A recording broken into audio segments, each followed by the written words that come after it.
मेरे चैनल पर आपका स्वागत है। आज हम लोग इंग्लिश की बात करेंगे जो हमने अपने पिछले वीडियोज़ में सेंटेंस की बात की थी। उसी सेंटेंस के टॉपिक को हम आगे बढ़ाएंगे।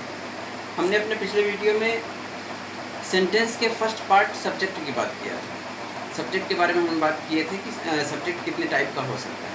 आज हम बात करेंगे सेंटेंस के नेक्स्ट पार्ट की, जिसको वर्ब कहा जाता है। तो आज हम वर्ब की बात करेंगे। वर्ब की बात करेंगे हम लोग आज। तो सेंटेंस में वर्ब जो है दो होता है नॉर्मली।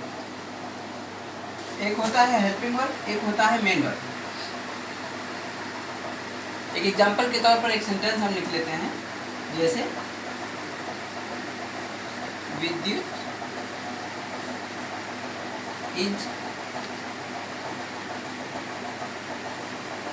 गोइंग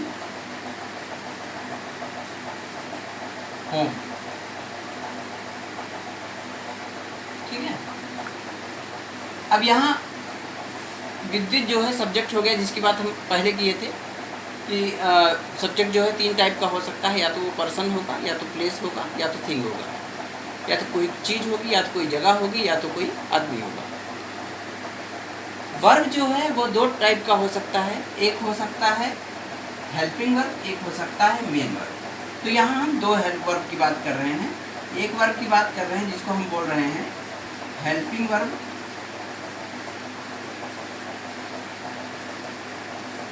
और दूसरा हम बोल रहे हैं मेन वर्ब। ठीक है।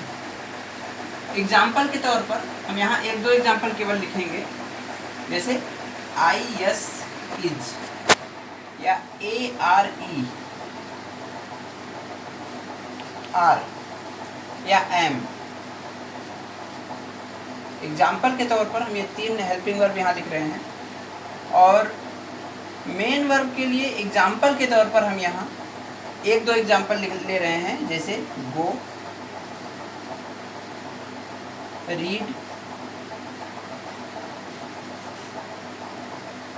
अब देखते हैं कि ये हेल्पिंग वर्ब कैसे है, ये मेन वर्ब कैसे है। मेन वर्ब ये है, वर्ब का मतलब क्या है, पहले वर्ब का मतलब हम देख लेते हैं। वर्ब का मतलब अगर हम हिंदी में देखें तो वर्ब का मतलब होता है क्रिया, और क्रिया का मतलब होता है कोई काम करना। जैसे आप पढ़ाई कर रहे हैं, पढ़ रहे हैं आप, तो पढ़ना एक काम है।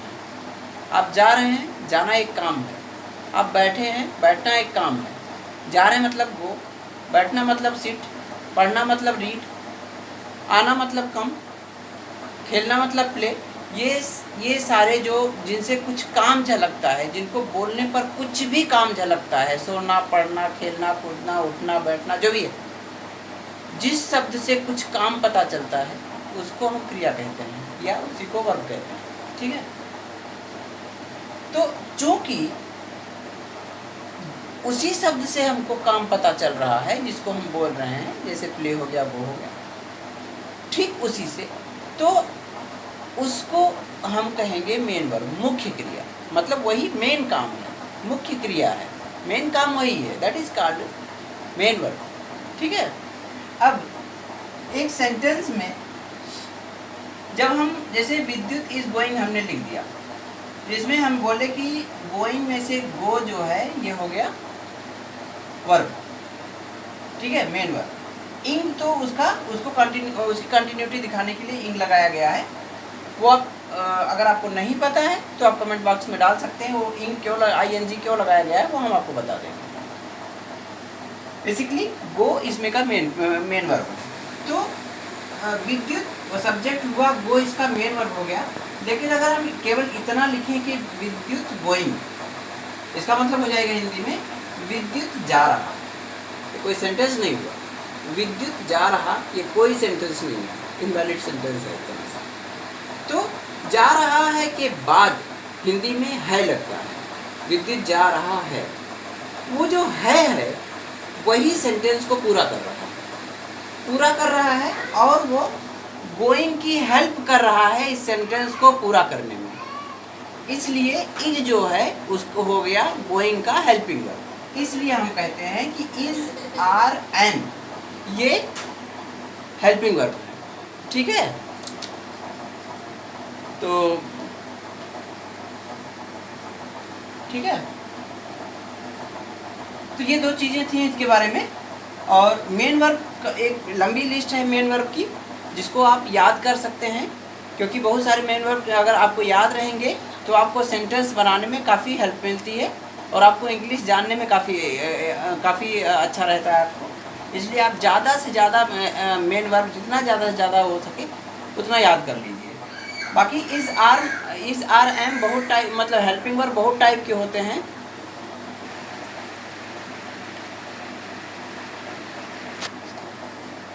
हाँ, तो हम जो हेल्पिंग वर्ब है उसके बारे में हम डिटेल में तब जानेंगे जब हम देखेंगे कि उनका यूज कैसे हो रहा है। जैसे हम यहाँ जो इज़ आर एम की बात किए, ये हेल्पिंग वर्ब आपको प्रेजेंट टेंस में यूज होते हैं। इसी तरह से प्रेजेंट टेंस में भी चूँकि कई पार्ट होते हैं, कई पार्ट के बेस पे उनके हेल्पिंग वर्ब बदलते जाते हैं। जब आप पास्ट टेंस में जाते हैं तो पास्ट टेंस के अपने हेल्पिंग वर्ब होते हैं, फ्यूचर टेंस में जाते हैं और उनके जो पार्ट होते हैं उसके हिसाब से उनके हेल्पिंग वर्ब चेंज होते जाते हैं। तो हेल्पिंग वर्ब की भी एक लंबी लिस्ट है जिसको जब हम टेंस स्टार्ट करेंगे तो हम टेंस में पढ़ेंगे उसको। ठीक है, तो फिलहाल अभी हम सब्जेक्ट और वर्ब हमने कंप्लीट किया है। ऑब्जेक्ट के बारे में हमने अपने पहले वीडियो में बात किया था, तो ये सब्जेक्ट के बारे में हमने मोटा मोटा देख लिया है। इस सेंटेंस के बारे में हमने मोटा मोटा देख लिया है। अगर आपको अभी तक जितना चीज़ हम बताए हैं इसमें कोई डाउट होता है या फर्दर और भी कोई क्वेरी आपकी होती है तो आप कमेंट बॉक्स में डालिए और हम उसका जवाब देंगे आपको। सेंटेंस में ही हम थोड़ा सा और आगे बढ़ते हैं कि सेंटेंस कितने टाइप के होते हैं।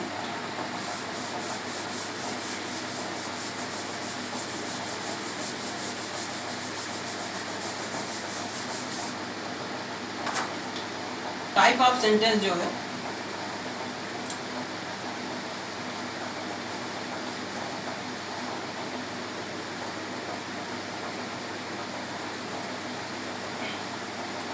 टाइप ऑफ सेंटेंस सीधे से देखें तो ये है इसके टाइप्स जो हम लिख रहे हैं यहाँ। एक हुआ आपका अफर्मेटिव सेंटेंस, अफर्मेटिव सेंटेंस या इसको कहते हैं जनरल सेंटेंस, सिंपल सेंटेंस भी कह सकते हैं, अफर्मेटिव सेंटेंस। ठीक है, दूसरा होता है निगेटिव सेंटेंस,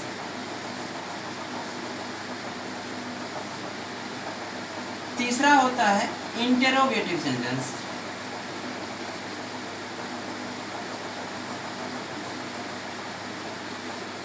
और चौथा होता है आपका इंट्रोगेटिव निगेटिव सेंटेंस।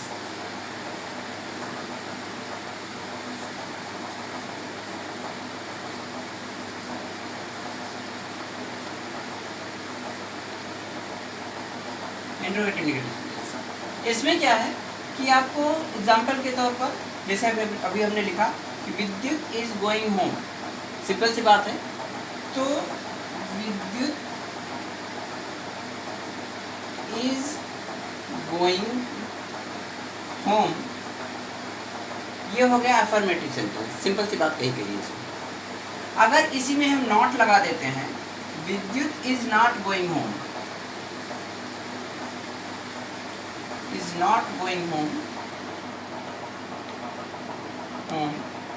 तो ये आपका निगेटिव सेंटेंस बन जाता है। इसी में अगर हम ये लिख देते हैं इज विद्युत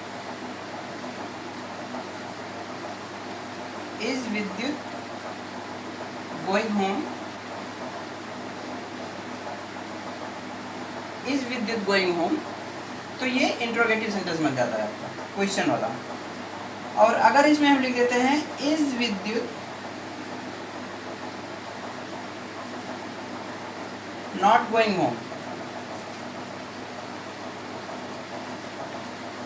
होम, तो ये इंट्रोगेटिव निगेटिव सेंटेंस बन जाता है। ठीक है, ये सिंपल सा 4 टाइप हो गया जिसका सेंटेंसेस का, तो जिसके बारे में हम लोग दिमाग में रख सकते हैं।